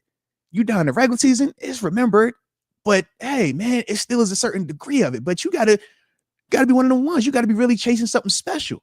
And that's the difference. And that's why preseason is just all of that you have to mitigate, all that you have to manage. And that's why you don't put the killers out there for too long with those dudes, because it's like, man, we don't know how to turn that switch off. Right. Once it's on, it's on. It's like, and I think it's interesting though, because that concept is hard for somebody like me to understand. Well, I think I didn't want to cut you off, but this is go ahead. Because we say this is the other part, right? Not to cut it off though. People view preseason as what? Less than regular season. So the assumption is we don't have to go full speed out there. Just get some reps, right? Window dressing. Problem is, you can't half play football. If you're playing football, it's either 100% or you are going to get seriously hurt. True. So you can't have that also. And that's why it's like, man, I think when we watch preseason games, the assumption is, man, play your starters, but man, they're going to take it easy. Don't have them out there and hurt each other. Like, hey, it's agreed upon. It can't happen, because all it takes is, if these are your 10 starters, but that's the one guy that's not a starter that's trying to prove himself. That's all it takes, man. Yeah. And now that $100 million, that $40 million, that $20 million dude is done because of this dude who should have never been out there with him, man. Yeah. And I think that's fair. And I think the mindset of a professional athlete is not something that a lot of people will understand, because we just don't have that experience. But then at the same time, I think if you take that and put it into something else that you're really good at in life, whatever that is for you, whether you're an amazing parent or amazing at your job or an amazing content creator or amazing, whatever you're amazing at, I think the question is, can you turn that off? Can you turn off being amazing at that thing just because it's a different day, or just because it's a different time? Or just because like And I say this about myself sometimes too, like when I'm creating content, because sometimes you can become a little bit obsessive if you're not careful, because you're like, I want this line perfect. I want this perfect. Yes. And sometimes you can't turn it off because you're like, screw it. I'll just stay up the extra 30 minutes and I'm going to make this thing perfect. If it take all night, Coach Tom would say, yo, we are not paid by the hour. And that was my favorite thing. I don't care how long it is. We ain't paid by the hour. Out there 5 in the morning. We're going to figure this thing out. And you better not be tired the next day sometimes as a creator. And some people will tell me, like, you're doing too much. And I'm like, to you, I'm doing too much. To me, I could lay my head down at night and sleep fantastically for that extra 30 minutes. But to you think I'm working really hard. And I am, but I have to, because this is like what I want to do. And I think that's the same thing you're saying. Just it's more your body. And so it's a differentiator, because it's like, I'm expanding my mind. Yeah, you're doing it physically, mentally, and all emotionally, and all the different things. Okay. Yeah. So having said that, what do you think about the Panthers game? Are you expecting just to see a bunch of, like, let's just see who we got. Let's just see who's out there. Let's leave it all out there, like a hodgepodge of, we want these guys to get jobs somewhere. Let's just put it out there. Or are you expecting any surprises by, like, who's going to be on the field? I think more of the first thing, guys getting opportunities to get just good film. Number one, because a lot of these dudes are going to play a lot of reps right now. Some of these dudes have never played in a preseason game. These first two preseason games, it's going to be dudes that play on Thursday night that have never stepped in the game in those first two games, period. And that's before you even talk about Aaron Rodgers, right? If Rodgers was out there, then that list would be even longer, right? Right. So you want those guys to get opportunities, because they are the ones that we have called camp bodies. They're the ones who have kept TJ Watt on the sideline and having to take every single rep. That's the guy that's kept Cam Hayward don't have to take reps, even though he's holding in, right? Still doesn't have to take those reps. That's the guy that saves Aaron Rodgers' arm, that saves DK Metcalf from running every vertical route, or saves Miles Killebrew from covering every kick in the preseason, every kick in training camp, practice, and OTAs. It's like, so this is kind of like their opportunity. So the only surprise that I wouldn't even call it a surprise, the only thing that I'm really wanting to see on Thursday, though, can I get my offensive line unit? I still want Broderick, that same unit that's been out there those first two games. I want them again. I don't necessarily have to put Seyu Malo out there, but I want those other four out there, because I think they have to keep playing. They have to keep getting positive reps, and that's going to build their confidence. And it's also going to build the coaching staff's confidence in them, because right now it feels good, but it's vanilla.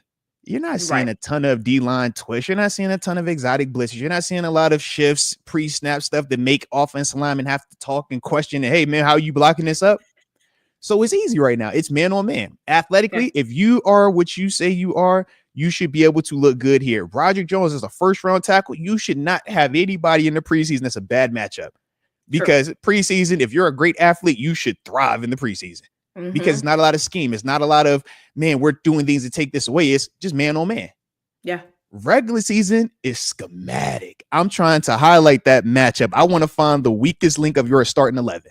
So if that weakest link is Caleb Johnson in pass protection, I'm going to create every opportunity to make him have the one-on-one pass block. Yeah. If your left tackle is the weakest person, or your right guard, I'm going to create everything pre-snap to make it where it has to be one-on-one. And I'm going to do it for 60 minutes. And we're going to find out. Preseason, way different mindset. Preseason, man, y'all get out there, man, when you're one-on-one. Do your job, right? Don't blow an assignment. It's vanilla. Stay healthy. Regular season, I'm trying to gut you. I'm trying to make you hurt. I want to find what it is that you don't like to do, and I want to see if you can do that for 60 minutes while I'm doing you dirty. That's what the mindset is. You know what I mean? And, I like it. Yeah, and it goes both ways. The Jets are going to be doing the same thing. The Jets are going to be looking and saying, okay, what did the Steelers struggle with last year? What did they struggle with this year in the preseason? What are some of the things that we know about some of the new additions, right, that they brought in? Rodgers, DK. What does DK struggle with? Hey, man, how does he handle press man? Okay, man, what does Rodgers struggle with? How does he roll to the left? We know he had the Achilles. He could roll to the right. How does he roll to the left, though? Yeah. So if I know he struggles going this way, or he's not as comfortable, when I'm blitzing, when I'm sending pressure, which way do you think he's coming from? Preseason, I'm not doing that. Preseason, man, give me a regular fire zone just to get a blitz on tape, right? I'm not over here caring about, hey, does he want to roll right? Does he want to roll left? I'm not over here like, yo, who's the hot receiver? All right, that's his favorite receiver, so we're going to double team that, bracket the hot receiver, blitz to the side that he doesn't like to run to, and now we got him having to do rolling opposite and going to a number 2 or number 3 receiver who hasn't really proved himself just yet. Okay. That's the schematic part. That's what we're going to start finding out soon, right? Yeah. But preseason is just hard to get that because we can have that mindset that we want to get those answers, but then the Bucs don't play their guys. So now it's all for nothing. Or it's hard. We can have this mindset, but the Jaguars only play their stars for a series. So now it's like, okay, cool, but this is second and third team Jags. I don't care about DK hitting this great move against this because it doesn't count. It's not realistic. Hey, Bryce, you blocked these guys great. I'm happy for you. Small nugget, but you're not blocking, Myles Garrett right now. You're not dealing with this Jets pass rush that they're going to be sending out you with, the nickel coming, the safety blitz, and they're not sending that just yet. Everything is static right now. So those are the things that, like I said, we're going to get those answers soon, real soon, unfortunately. But that's why Thursday, I want my O-line. I want the O-line to still be out there to just keep building, because they're going to be challenged the most because they're the most inexperienced. DK knows how to ball. DK knows how to play. And let's be honest, though, I think any Steelers fan will tell you, and even people that aren't Steelers fans that are just watching the Steelers, they will tell you that's our thing, right?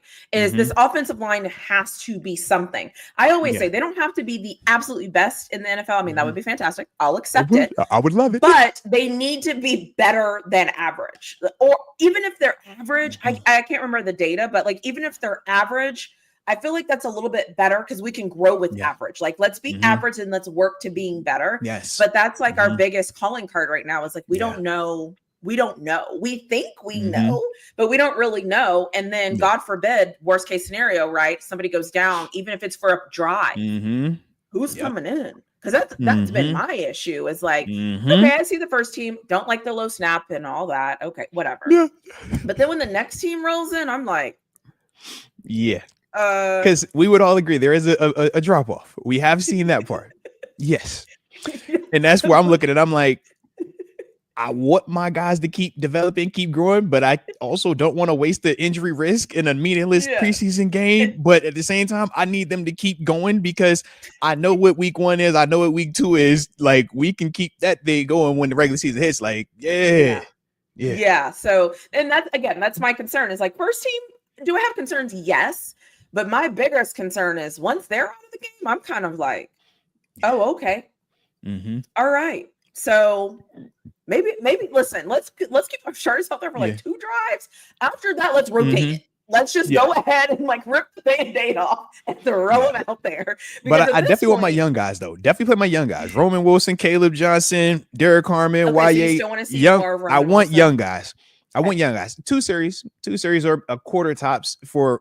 Because like with Roman is going to be playing early. Yeah. I mean, he's playing. Period. He's going to be playing. Yeah, he's playing. So I'm like, I don't want that out there too much longer, but he missed a whole year realistically of football. That's true. And even what he's winning on right now, you look at, the the 43-yard catch that he had in the game. I actually did a little film review on that too, man. But, watching it, it's like, man, I like some of the detail that he has in the route, but there's still certain parts of it where I'm like, when that's a Jalen Ramsey over there, you're going to need to snap this a little bit crisper. You're going to need to have the angle just a little bit. It's that type of stuff. And even the ball placement, it's like, for this situation, it works. But that's the part where it's like, it's the game inches, literally. Yeah. And the matchup matters. I mean, you going against a Jamel Dean is different than, like you said, you're going against a JPJ, for example. You're going against some of these other higher end dudes. So it's like, that's the part where preseason, you see certain things, and that's why it's like with Roman, it's like I've seen a lot of good, but I still know he has more room to grow, a lot more room to grow, and it's only going to happen in stadium. It doesn't matter how much film he watches, he's past that stage. That was all last year. Last year, he was on just, hey, you're a redshirt. Watch all the film you can watch, practice as much as you can practice. Now you need game reps, bro. Like you're to that stage where game reps are what's going to help you the most. And that's, why I'm like, I want him to still get some in projects the same way. It's like game reps. Because left tackle. Left tackle is a different position than right tackle. Night and day. They're different positions. They both play tackle, but they're different. So it's like, man, you need game reps.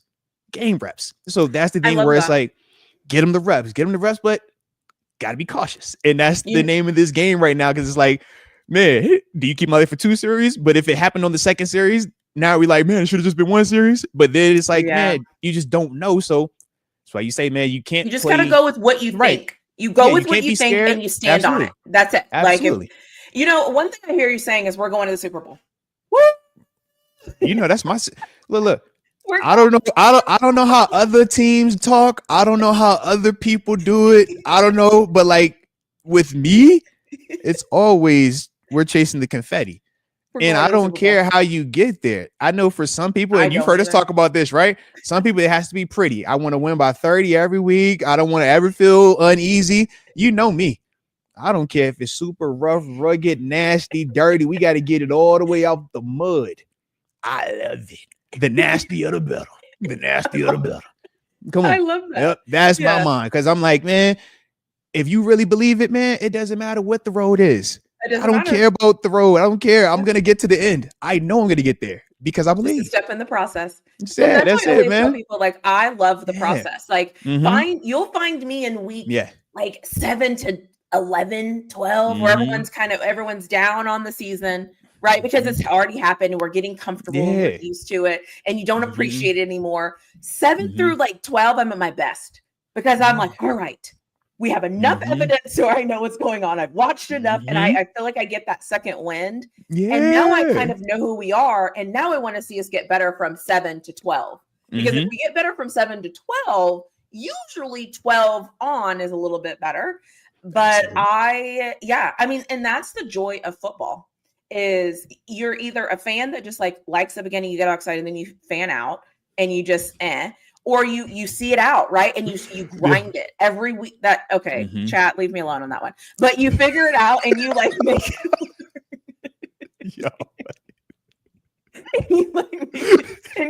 make it work. You make it work week after week after week. And that's what I want to see in all of my teams, like not just the Steelers, but like, it's like, I want to see you work it out. I want to see your process. I want to see you get better. I want to know that, hey, yes, we did that in the first quarter, but now in the fourth quarter, we're ready for that because we know it's coming. And I think that I'm excited for that. Now, I don't want to say this third preseason game is a wash to me because that's not what I mean. But I think in a lot of ways, and when I say wash, I mean that in terms of we're not going to see anything new. We're not going to see anything fancy. We're not going to see anything that we haven't already seen.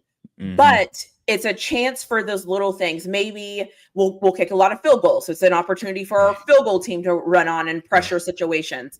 It snaps. Is it Logan Lee snapping this week on special teams? Because remember, that's another thing, right? We think of snap it. Yeah, we don't have multiple long snappers. Yeah, it ain't like you putting a center out there. Like, right. So like, there's those little bitty things that I feel like it's going. A lot of people have already seen. They're like, oh, I'm not watching this game because I'm like, but this is where it matters. This is actually where the grind matters because you got it. Those little bitty things, you have to pay attention to those. So maybe my obsessive like football fandom is coming out, but like these are the games where I'm like, okay. Snap. Okay. Field goal. Who's lining up? Do we look good? What do the penalties look like? I'm like tuned in. Anyways, I'm just ranting and raving about why I think that like all of these just matter. And just because it's not a game doesn't mean like there's not opportunities for us to get better.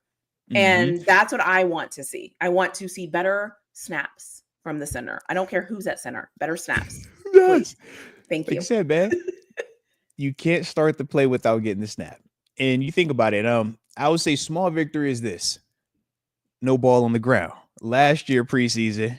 Oh my God! Do you remember that? Do you? Okay. Even in the regular season. No. Okay. Was it the first game? Was it the very first game? It was literally the first like all preseason games we had. Every preseason game. And in the regular season as well, we ran through some of them issues in the beginning part. Yes. And it wasn't just when it was just Bills. Even when Russ came out there, we had an occasional. Yes. I will never forget texting my dad and going, this is a problem. And him going, it's preseason. And then week 3, he was like, oh, you were right. So that's why, like, when I look at the snaps, I'm like, lowish. Last year was that. Yeah. We ain't seen it on the board. It ain't been on the ground. It is not on the ground. Was it a low? You know what? It's not going to be on the ground. We're not going to do any tosses. You see what I mean? You see what I mean? So it's like you'll have some like you want every snap. Trust me, as a center, you want every snap to be perfect, right where the quarterback is catching it without having to move. But we're human, right? So if you snap the ball 100 times, but this is your window, right? low is to the knees, high is to the shoulders, wide is right here, where I can just kind of open my arms up, I'm always going to be all right. It's the big misses. The one that goes over my head. It's the one that rolls back on the ground. It's the one that I can't get to. So I got to run over here. Now I'm screwed, right? Whereas even on the Mason play, it's like, was it low? Yes. But he's still able to get eyes up. Now it throws off his time and it throws off his ability to process. And that's why you look at the higher end, the Aaron Rodgers of the world, and we say, those guys are good enough to say, I can make you right even when you're not perfect. Force multipliers. TJ Watt, even if my D tackle next to TJ doesn't have a great pass rush, TJ is so gifted, he can make it right. Force multipliers. So you pay your force multipliers, then you got your glue guys, right? And that's why when Rodgers gets back out there, it's like, if all your snaps are just going to be in this little bubble, Aaron Rodgers should be good enough to make you right even when you're wrong. And his track record from an interception standpoint does reflect that too. Aaron Rodgers hasn't had perfect center play throughout his whole career where every single snap is good, right? But you look at his interceptions, he doesn't turn the ball over a lot. That's been one of his best calling cards. And he's a dude who throws the ball a lot as well. So that's the thing where I'm looking, I'm like, force multiplier, when you got to step up. In those scenarios like that, you got to step up. And the same with some of these routes. Man, not every receiver is going to be able to create separation. So you have a force multiplier. You have a glue guy. What other? I mean, just in the sense of like, when you're just going through like how you're building up your roster, because you got to have stars, right? Your force multiplier or star is like, that's the TJ Watt. Like he's good enough to count for 3 players, right? So I'm just curious to see what glue guy. Glue guy is the guy, like you said, man.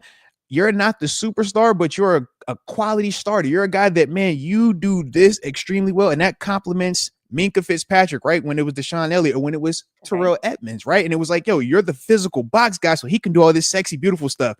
Remember when we lost that physical safety? And we're like, where's Minkah? What's going on, Minkah? And we're like, well, we don't have that guy, so he has to do that right now. You're right. Right. Okay. Ryan Clark to a Troy Polamalu. Glue. That's a good example. Force multiplier, right? Okay. Shake and bake. Vince Williams, Shazier. It's like one guy does the messy, one guy is the star. And that's, kind of how I look at it. And then from there, you just, you try to find the best players to build out your roster from there. But those are, just kind of like the ones that kind of just jump off the tongue to me, so to speak. But you got to have, makes sense. And I always say, and we'll have this conversation another day, because if you could start a team, you don't have to answer this right now, but I always ask people, like, if you could start a team and you could have one guy on offense and one guy on defense, how would you start? Who is the first guy you would want to start your team? And it's always interesting to see how different people answer that question, because everyone goes different directions. Like, some people will be like, I'm a receiver, and I'm like, hardly anybody ever focuses on like the heart of the offense and defense. Everybody wants the flash, but nobody wants like the fundamental, like literally what starts the plays. And so it's always interesting to me just to see like how different people look at football, because I think that's what that's about, is how you view how the pie has to be made. What ingredients are you using to bake that pie? So that's interesting. So, okay. And it's no surprise. You look at the team or the teams that have been the best lately, and you look at what they're doing in the trenches. Facts. The Chiefs make you forget that they try to run the ball with Isaiah Pacheco. The Chiefs make you forget that they actually play defense. The Chiefs make you forget that they got dudes up in their trenches, Chris Jones, George Karlaftis, that will beat you up in the trenches. True. Philadelphia, we love to talk Jalen Hurts and AJ Brown. Look at their trenches, that O-line and that D-line. You look at that. That's where they're whooping up on you. And for a while, that's where the Steelers have been able to have success, right? But now it was a little bit more lopsided. Just defensive line, O-line was a little bit up and down these past couple of years. Yeah. Now they got they got talent in there, but it's still, we got to see if it's going to produce. We need to see if there's glue. Right. Yeah, dead serious. Because you might just, because it's the thing, right?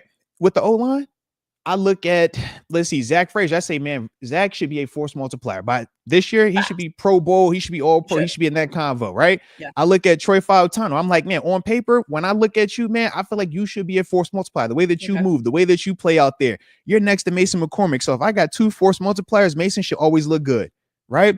At left side, I just say, Umalu, you're my force multiplier. You're the proven guy. You're the guy that knows what you're doing. So if I got you next to Frazier, who I feel like Frazier is also a force multiplier incoming, right? He's getting there.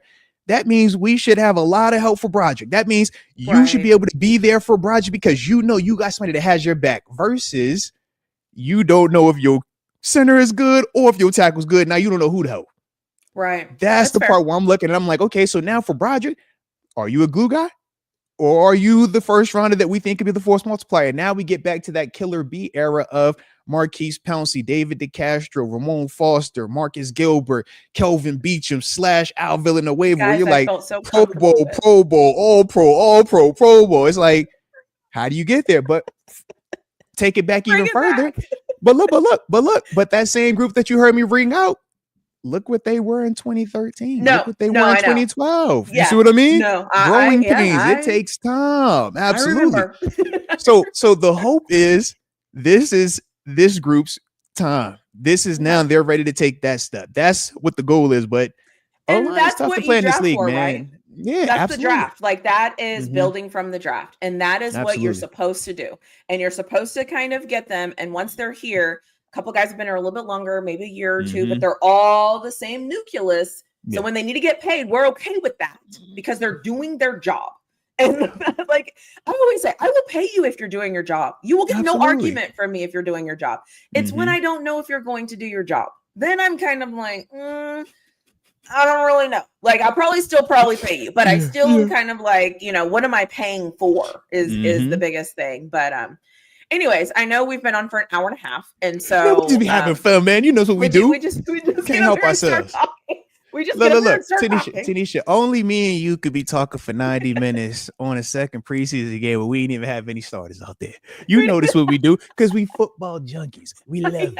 And y'all in the chat, y'all the same. Y'all watching this, y'all here live with us for these 90 minutes. Y'all sickos too. You might as well like this stream. You might as well hit the like button on both, subscribe to both because y'all sickos just like we are. Y'all know what it is, man. Only us right now. It's just middle of the August night. People got ready for school. We got school starting tomorrow. You're supposed to be going back to school shopping people, all right? You're supposed to be out here in the kid. Yeah, get some backpacks, all right? No, we want to talk ball. That's noon where I'm at. And I'm like, so tell me about that one time when you did the one thing. Like, how does that work for you? Yeah, even those of you that are on playback that will have missed this live, that you now are at this point in the live and you're like, oh my God, I missed this entire time. You're sick too. All right. I hope you are the one that just tapped in on I don't even want you to be on the live right now. Hopefully you're watching this pre-recorded right now. All right. And when you watching and you get to this part, just drop it in the comment section. Like, you know what, Mose, you was right, bro. You was right. I'm a junkie. Yeah, bro. Because that's who you are right now. Okay. So if you drop a video after this and you're in the comment section, I will see it. Okay. And I will comment back to you. So I get it. We see you, Jamal McCullum, A. Mario Wade, Rod Dollar, Pittsburgh Tidy, Chris Hobson, Cohesive, Sean Monster Major. We see all of y'all some junkies just like us. Y'all sick. We love it. We love it. We love it. Never change, by the way. Never change. No matter what anybody tells you. No matter how much of your family is like, can we stop talking about this? I don't care. I don't want to hear it. No, you keep talking about it. Okay. If it brings you joy, you talk about it. Man. So I love this. And I'm like fired up. I also like, obviously on my channel, I'm doing my college football series. And as it started to count down, because like now I'm like in the top 10. And so I'm like at the Alabama, LSU's and Miami. And I'm like, oh my God. Yeah. So it's like, it's gearing. So I love it. I love it. And I love that I get to have therapy on Tuesday. That might be my new favorite thing. Okay. So I'm going to need the space during the season. So I just really appreciate that. So thank you for allowing that space. But also, shout out to you for your membership video. Like I said, man, I'm learning. I'm so excited. I'm growing. So weekly drops. All right. I'm learning. I've learned from you weekly. I am dropping. All right. I'm getting drops. You are getting drops. It. Early drops. You're getting drops too. You're getting drops. All right. We got content for it. Yeah. And shout out to GG if he ever sees this. Like every time he pops up on the screen, I'm like, we're in there. Like we're doing things. Shout out to Tanisha. Everybody, in fact, y'all like seeing TG. We were talking about this polo, how he be smiling all of a sudden, all cheesy because he got FaceTime now, right? Y'all thank Tanisha for this. All right. Tanisha pushed me technology-wise, made me get uncomfortable. All right. So happy. Created anxiety in my life. I love it. And he does. He always shows up in his little outfit. Look, I'm like, that's it. That is my dog's sharp, man. My dog be cooking, man. So shout out to him, man. I love it. Yeah.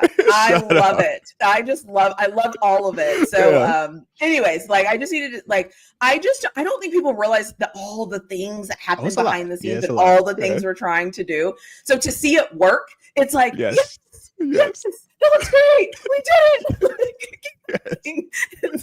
and so it's awesome. Like, shout out to us. We're making it work. Absolutely. I think we've gotten better at the chat. That doesn't mean that we're always going to be great at the chat. So I'm just saying. And so I appreciate being here, and I appreciate your group welcoming me because they didn't want to. Yeah, likewise though. And so I appreciate them, and I appreciate the comments. Yes, I read the comment sections, and yes, I reply. I do. I can't help it. I think it's fun.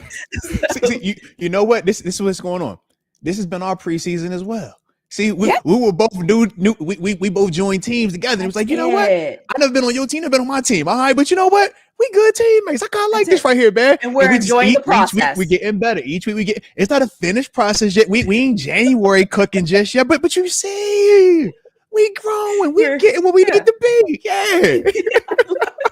I love it. I just love it. I love it. And I can't wait for the season. Like, I can't wait for the preseason to be over. And then I kind of feel like it goes a little dark because then obviously guys are getting released. Things are moving and shaking. It's the sad time, man. You don't have your roster and then you do. Like, it's like a lot of kind of things are happening back and forth. But at the end of the day, as a Steelers fan, I am so proud to be elite average. I take pride in that. And that brings me comfort because no matter what happens, who gets let go, who gets brought back, who's this, who's that, I get to trust my franchise. And a lot of people cannot say that they trust their franchises. A lot of people don't trust. You think Cincinnati fans trust their franchise? Oh, I trust what? No. Y'all were the favorite to win the Super Bowl that never was in the playoffs last year, but y'all were the favorite though. Hey man, nobody wanted to see them Bengals team. Yeah, all right, keep trusting that team over there. Yep. I mean, do we need to go through the list of franchises? I mean, the Giant fans right now are just kind of like, even I'm catching Arizona Cardinal fans that are kind of like, look. Are the Jets Super Bowl favorites again? Are the Jets Super Bowl favorites? Because remember, they were Super Bowl favorites, undefeated. They're not going to lose a game. They got the toughest team out, best offense, best defense for 2 years. All right, I'm just asking, just trying to figure that out. The Bears, right? Preseason champs are always the Bears. And shout out to them. Like, we don't know what's going to happen. Yeah, but it's like and that's what I do because I am psychotic and I love football. That's what I do. I go to other teams because I always say the only way you know who your team is if you understand who other teams are. Because then you can kind of say, I don't have that. Okay, we don't have that problem. No, can't. Don't know what that feels like. Don't know.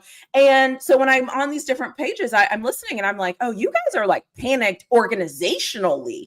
I'm just panicked of can we fix the snap situation? Way different. Our complaints are we don't want to be one and done in the postseason. We're trying to expand and make a serious run to a confetti game. It's teams that are like, yo, what are we even trying? What's our philosophy? Yeah. Why did we draft him? Hey, do we trust this GM? Why is this GM saying one thing, but the owner says something different? But then we're supposed to believe that they're here to get. Oh gosh. Free him. Please free him so I can cheer for him like I want to. Please free him. Please free him. Free him. I'm not even going to say his name. I'm not even going to say the team. I just want him to be freed. You proud of me? But like, not really though. I mean, like, but I played well. Everyone likes it. Even the veterans are telling me how great I was. But yeah, free him. Free him, please. Like PSA. And if you know who we're talking about, that lets you know everything you need to know. So there you have it. Free him, please, and thank you. Free him. And when he is free, I will gladly, I'm all about it. But right now, no, got to free him. Yeah, absolutely. Unacceptable. So anyways. I like it then. I like it. Well, shoot, man. What you got left, man? Anything left, man? I'm looking up. I'm like, we are all hour 40 in this thing, man. Yeah, I don't have anything left. I think we're good to go. I think that as we move forward, I think we'll be off a week or two. Anyways, we'll figure it out. But everything we do will be scheduled. We're doing the same thing that the Steelers are doing. They sit in their starters this week. We're gonna sit our starters next. We're gonna sit our starters, and then you see us week 1. Yeah. All right, y'all got us week 1. We back. We'll be back week 1, and we gave you preseason. We got week 1 so much so that we have something cool potentially coming the Thursday before week 1. Like, that's how much we got week 1. Okay? Not only do we got week 1, we got week 1. Okay? We done our preseason. Yeah, we fast pass. So hey, you know what it's time for. Next time you see Roger's ready. All right, we talking them boys. All right, yeah. I'm fired up. But anyways, no, seriously, I appreciate you, your audience. Thank you for everybody who's here on both of our channels. Hit like. Don't forget to subscribe if you want more content. If you want exclusive content, we both have memberships. You can join the membership. Arthur Moats is now dropping videos on his membership, so if you want more from him, you will get that. And yeah, like, I just appreciate this, and I'll be around. Who knows? Maybe I'll pop up somewhere that you won't even expect it. Maybe there'll be a show where I'm like, hey, you want to just run one? We want to just throw me in there for the last 30? Pull up. Look, you got the link. Drop the pin. You know what it said. Drop the link for me. Drop the link. Come on, man. Email me the link. I have something to say about this. Come on, man. I know you got something. Get here. I love it. I love it. Well, thank you. I'm glad that we do this. I'll let you take us out, but I just want to say thanks and make sure everybody hits the like button and does all the YouTube things, because we'll be back sooner than you know it. You already know. And like I said, the feelings are definitely mutual. So I appreciate you in your channel for the welcoming arms. All right. And just these fun combos that we get to have on Tuesdays. Because like I said, it's rare that I get to have these type of questions, and these type of conversations. So for me, I truly enjoy that. So shout out to you. But with that being the case, that will conclude today's show. But you heard what Tanisha said. Do all the YouTube stuff. Like, subscribe, and stay safe out there. And until next time, baby. Peace. Bye.